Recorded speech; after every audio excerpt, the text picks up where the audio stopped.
of the Minnesota Vikings, which after watching the tape was, I would say, less than impressive. Joining Courtney Cronin and myself, Matthew Collar, now our offensive line analyst slash everything analyst, Alex Boone.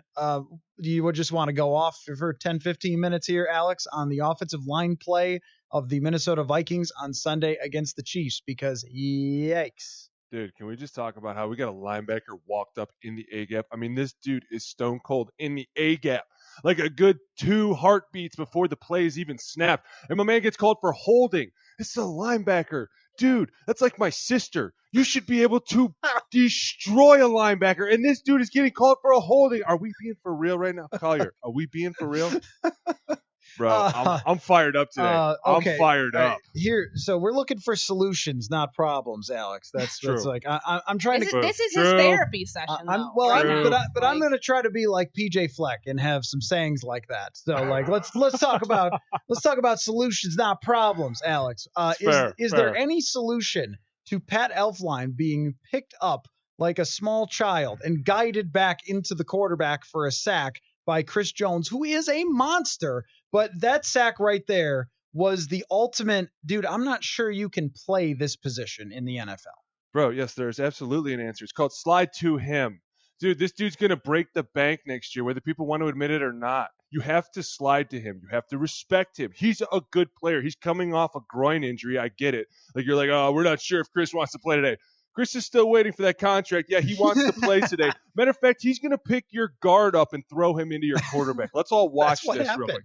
Dude, Charles Davis on TV was like, let's just all watch this. I'm like, Charles, way to do that to a man's career. Like, that is just brutal. You're right. Slide to him. And you know what? When they're like, hey, listen, their threat's the other way. They're going to blitz from the other side. I don't care. We're going to slide to Chris because he's the only one that has the best possible chance to ruin this game. And he did. 7 pressures in the game for Chris Jones alone. I mean, big deal. Yeah, no big deal. He didn't even play the whole game. I mean, he played every snap.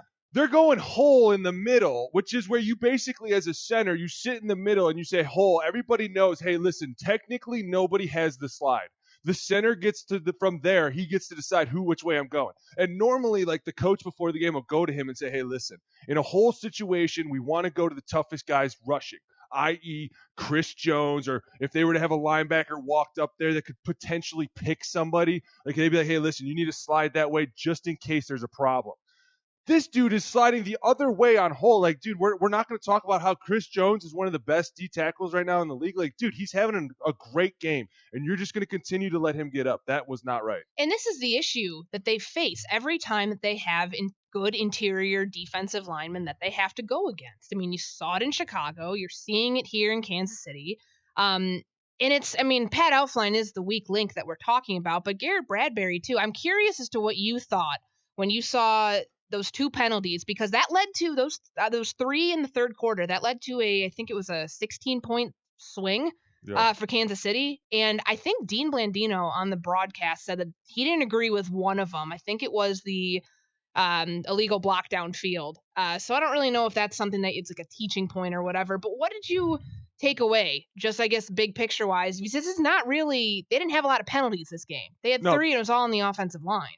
No, they didn't. And I think that you're right. The one was the blocking downfield. Mm-hmm. And that's just a teaching point, because you watch it. Normally what the coach will tell you is on a screen, you always have to exit and go to the sideline right away, because that's the time it takes the running back to drift. Right? Like, hey, listen, he's not clear yet. So by the time you run to the sideline and turn up, then he's caught the ball. So now you have a good spacing. If you watch the game, he just kind of releases and runs straight ahead. It's just a rookie mistake. I mean, veterans do it. I mean, I used to do it all the time. I used to hate screens. I used to be like, dude, listen, I'm going to blow this play up myself. Watch this. Just run all the way upfield. Like, dude, I cannot get to the sideline in that quick a time. Like, it's not possible. So sometimes you think I'm going to cut the angle down and you end up going too fast, too far, and the ref sees you, which, by the way, who even calls that anymore? Really, dude? Come on. Since when are we cutting offensive linemen down? Like, we need all the advantages we can get these days. God. So I'm fired up, man. Don't get me started on the refs. You're right about the illegal thing downfield. You could call that a lot. Did you see that pass interference on Treadwell? Yes, we were just talking about that. Can we talk about how Zimmer almost lost? And I was like, good for you, Mike. I hope you destroy that ref. I hope you fight him. I hope you fight him right now. Like, because at one point he was knife handing that ref. Like, listen, dude, you're not understanding what I'm telling you. Like, we didn't even touch him. The ref's like, you got it wrong, Mike. Like, dude, we're all watching this right now. You're about to be fired soon, dude. Like, you have no idea what you just did. Did you hear my solution for that, by the way? No, with the I didn't. PI? What was it? Well, the solution for me is just to not even bother with the coach flags anymore, the challenge flags. Just only look at it under 2 minutes or in the red zone or on scoring plays from New York and have that be it. Like, what about everything from 20 to 20? Like, what about the middle of the field? You're just not going to review that? That's been a disaster. Like, having the coaches challenge that. So why don't we just all of it? Right. Well, that's fine, but they got that one right with Treadwell though. So I think, okay, if we're going to have New York make these decisions, let's just have them make the decisions for now. We'll address this later in the offseason and get it right. And did you think for a minute, like, so I'm watching this and I'm like, listen, I don't think Treadwell even touched this guy. Like, I'm like, there's no way. Like, maybe I'm just seeing this wrong. But for a minute there, I go, they're still not going to overturn this. Like, how sad that I'm watching this play. Like, I don't even see what this ref even could have possibly seen. And I'm still thinking they're going to let this flag stand. Like, how sad has this league become now that we're like, this is what it is?